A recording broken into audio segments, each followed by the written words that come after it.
friends, it's Reverend Sage here, and I can hardly believe we have come to the end of our church year. Excuse me.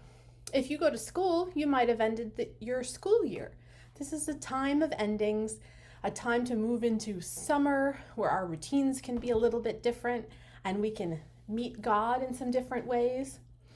And then, of course, we'll be back together in September, and I can't wait for this next church year and the ability we'll all have to be together. So before I send you off into summer, I want to tell you one more Bible story.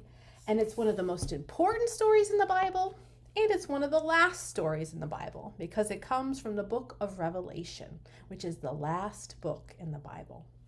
I'm going to be telling you the story this morning from Archbishop Desmond Tutu's Children of God Story Bible. All right, so I'm going to read the story and then we'll talk about it. The promise of a new earth.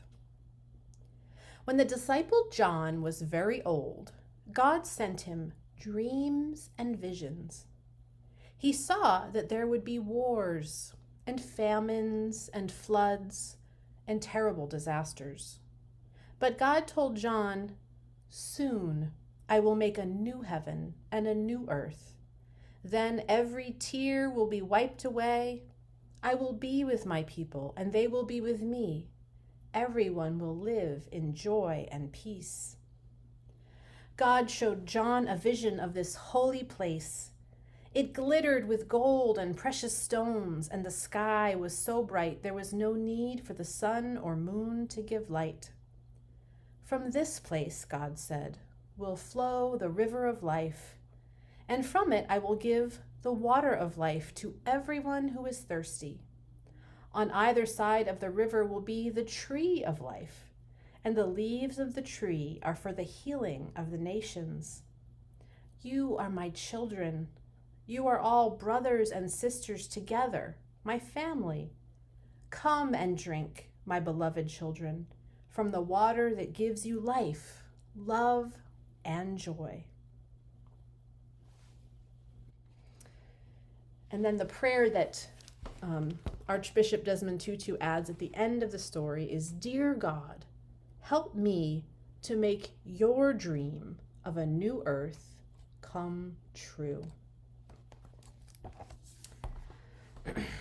Did you notice all of the images in the story of the tree of life and the river, the city, the gems and the jewels? This is a very beautiful and colorful image of what God is bringing into the world, a new heaven and a new earth. Now, we Swedenborgians don't tend to take stories literally. We look for the inner meaning of the story. So we don't believe that a city is going to come out of heaven and plop onto the earth. And we don't necessarily believe that there's going to be a city with roads of gold and with the tree of life in the middle of it and rivers flowing.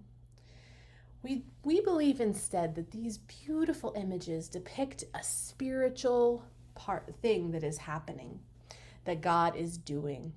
And in that, God is making a new earth where there will be no more tears or crying, and where we all will live in peace and harmony. Now, we're a little ways away from there, aren't we? There are still a lot of people who are crying and suffering, a lot of people who are not getting what they need, a lot of violence and cruelty. We're a long way from that holy city. But we as a church lift up that promise, and we hold tightly to this belief so that we can know and trust that God is doing this work even when things are hard. And that our job is to be a part of that work, a part of that commitment to this new world, this new mysterious world where goodness will reign. And to be a part of that work by loving each other, by loving our church, but most importantly, by loving God. So my friends, may that image of the holy city take you into the summer months. I hope you will spot signs of God's love everywhere and maybe report back about it in the fall. Maybe you could keep a little God journal to make notes of when you see beauty, goodness, love. It abounds everywhere, even when it seems dark or mysterious or scary. You'll always be able to find love because God's love is always moving in the world, and it's in each of us. Have a wonderful summer, my friends, and I'll see you in September. Bye-bye. You have special things to do, making other spirits bright.